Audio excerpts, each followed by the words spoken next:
செடியை நான் தான் வச்சேன். பூ பூத்திச்சு.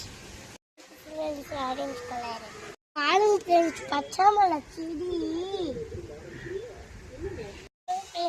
எவ்வளோ மிளகா வச்சிருக்கணும்.